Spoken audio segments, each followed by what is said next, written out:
And this morning, the U.S. is meeting with dozens of allies to coordinate their ongoing support to Ukraine.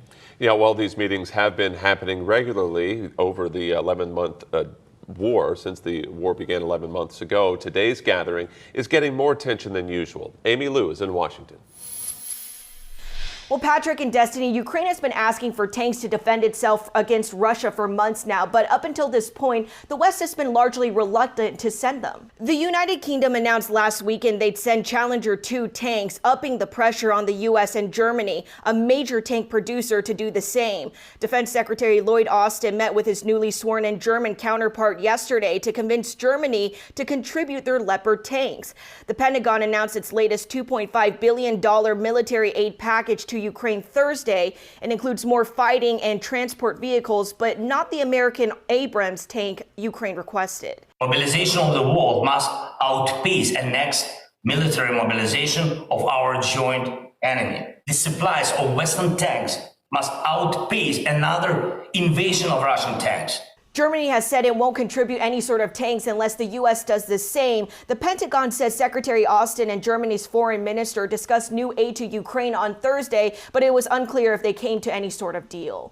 In Washington, I'm Amy Lou, WYFF News 4.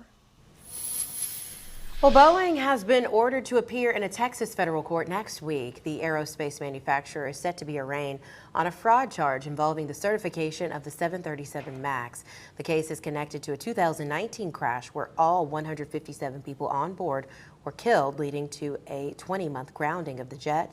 Boeing entered into a deferred prosecution agreement with the federal government in 2021, but it did not involve family members of the crash victims.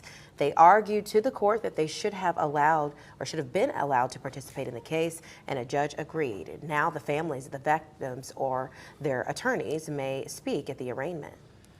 Federal safety regulators are accusing Amazon of failing to keep its workers safe at 3 of its U.S. warehouses. OSHA took action after inspecting 3 Amazon facilities in Florida, Illinois, and New York State. Now, the agency says investigators were lifting packages that resulted in serious worker injuries. OSHA cited the e-commerce giant and issued hazard letters related to the injury risks.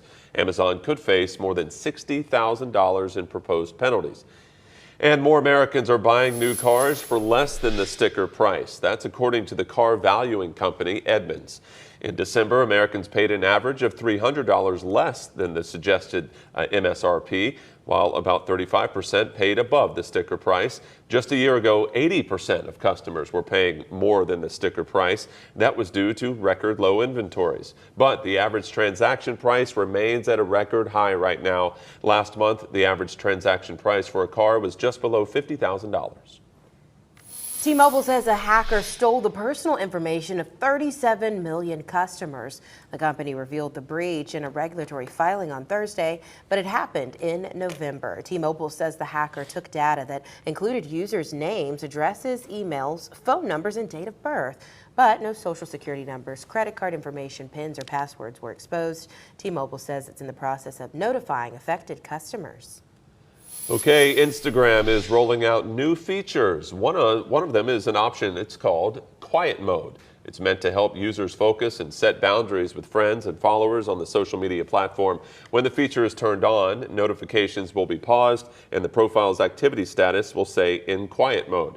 The platform is also updating its parental supervision tools.